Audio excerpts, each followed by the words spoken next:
Liverpool beat Real Madrid by 1-0. And if you look at the stats from the surface level, you think Madrid were obviously a better team. Technically, yes, because they kept the ball more.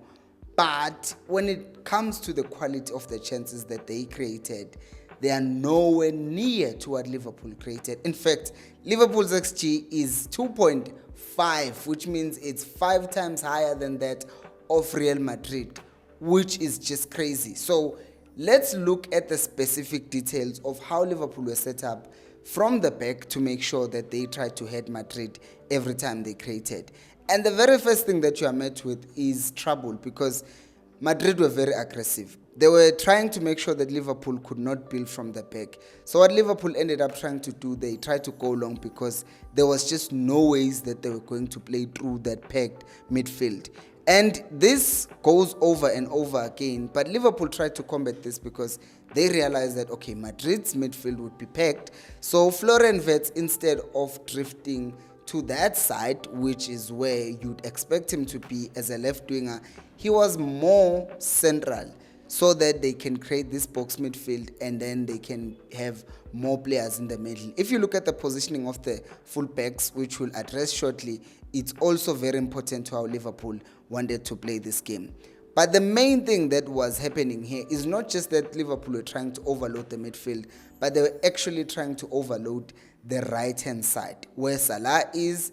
And given the fact that Szoboszlai seems to get the best out of Salah, he's the one who was then supporting, and Ryan Gravenberch was also around there to make sure that they are supporting him when they were playing the ball. But as that happened, it also created that huge space up there for Andy Robertson to make those runs forward.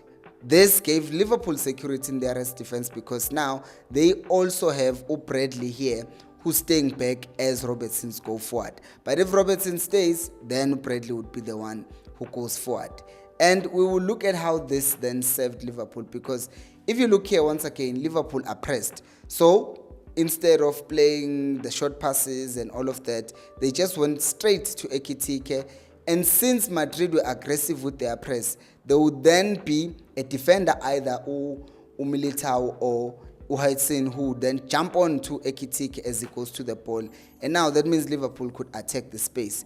The only problem that Liverpool had with this is that they were just not good enough when it comes to the showing quality in these areas. Because yes, as much as I said that Liverpool have a higher XG, but most of their chances did not come from just the brilliance of the system. Some of them came from set pieces, like the saves that the keeper was making, but some did come from the shape.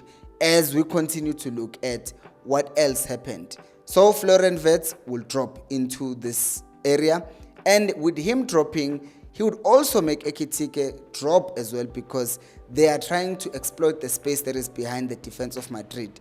And as that happened, then there's that switch to Robertson's. And as you can see as well, Conor Bradley is staying back because Robertson has overlapped on the other side. So now Liverpool were now trying to target that space behind the defense of Madrid. But more times than not, they were not able to exploit this weakness. And they tried, Shem.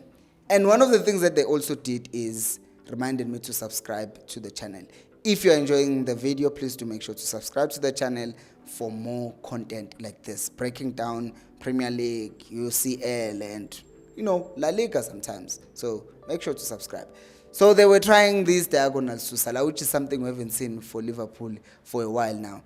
But they were trying to go direct to Salah because as small as he is, Salah, he's actually very good at hold-up play. So when Liverpool tried to find him, he would be found and he's able to keep the ball.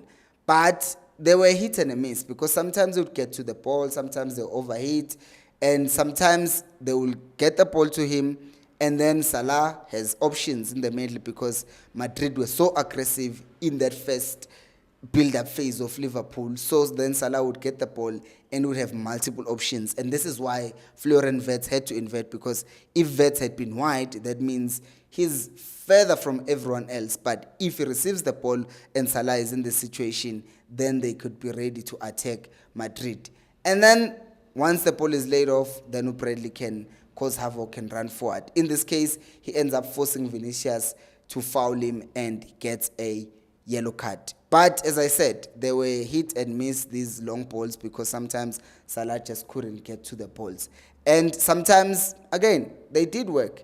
And he would just play the ball. And when the ball was played, now Liverpool are attacking that space.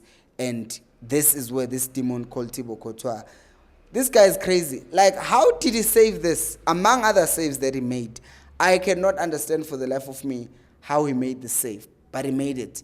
Which also brings us to another one. When Liverpool played those long balls, Ekitike would have to drift to the side, and then they would try to overload that left-hand side. And you'll find other players supporting, like Gravenberch as well.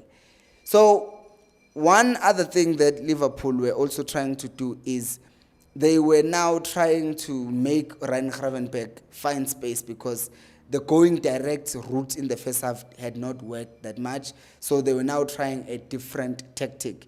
And in them trying this tactic, you will find Ryan Gravenberch going wherever the ball was, even when he had to go and be the widest player on the field. But it was still basically doing the same thing as first half, which is create those overloads on one side, pull Madrid to that side, and if there's a chance, then switch the ball over. And we see this exactly in the goal. Gravenberch has gone wide, and in him going wide, you have Jude Bellingham. Jude Bellingham is thinking about Alexis McAllister. I can tell you that because I can read people's minds. Joking. But he's here. He's thinking about McAllister getting that pass. So he's stopping the passing lane. Now, with him blocking this passing lane, he's leaving space where Gravenberch can then drive into. A player who's very comfortable with that, and he does drive into that space, and Bellingham realizes that this man is gone, so he fouls him, and then Liverpool end up scoring that goal, and then the score is 1-0. But as much as the defensive part of Liverpool was good, the offensive part, the defensive was even better. Starting with this, like, if you look at this, Liverpool were clear. 4-3-3 press, make sure that the ball does not go centrally. In this case, you have Szoboszlai stepping in as a central man. You have Ekitike going a bit wide. It's still central, but relatively speaking, this is wide if you're comparing to where Szoboszlai is. And in this way, they basically blocked any pass that was going centrally. And as a result, when the ball went wide, and maybe Mbappe, in this case it's Mbappe, sometimes it would be Vinicius, Mbappe is here trying to drop and collect the ball. What would happen? They would make Bradley active, and then Bradley will come out and make sure that he presses him and forces him back. And on the other side as well, it was the same thing. Robertson would step up if Camavinga was trying to go collect the ball and also force him back. In that way, forcing Madrid to play back. Then they would win the ball. But another thing is that they were not just pushing, the zonal marking, or pressing centrally, but they were also doing man marking, especially Gravenberch on Jude Bellingham. It's a 6, one is a 6, one is a 10, one is a 6, one is a box-to-box player.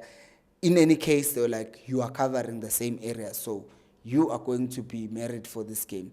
So as this continued to happen, Madrid were also trying to go long in some instances because they were mixing it up. But, there's Van Dijk, there's Konate, so what are you expecting really? And Liverpool, in their aggression, when they are pressing, they would go high, which means sometimes Conor Bradley would be caught out. But in him being caught out, there was Konate, who played one of the best games of the season, because they have not been doing really good as defenders at Liverpool so far this season. And another thing that would happen is that when Liverpool dropped into their defensive third, then Ryan Gravenberch would drop and be part of the back five.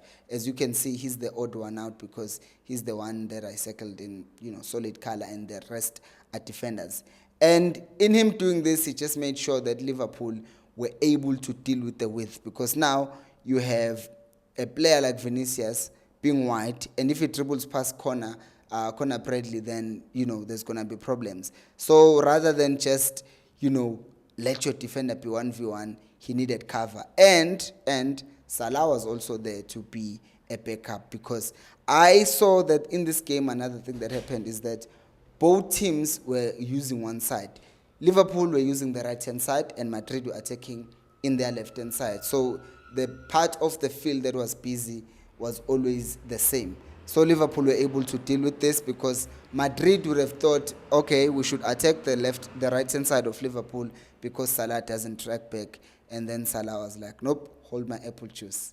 Get it? Anyways, we move. So then you would also have Florian Wirtz sometimes dropping and becoming part of a back five. So the 3-2-5 that Real Madrid plays when they're in position in the final third, they just couldn't do anything because on top of the back five, Liverpool would then add reinforcements, Gravenberch, Salah, and then everyone just coming back in a way, basically making this 5-4-1 shape when they were at the back. And last but not least, Robertson was also helped by McAllister on that side. So they were just ensuring that Madrid never had joy wide or centrally, which was a brilliant approach by Arne Slot. But what did you guys think of the game?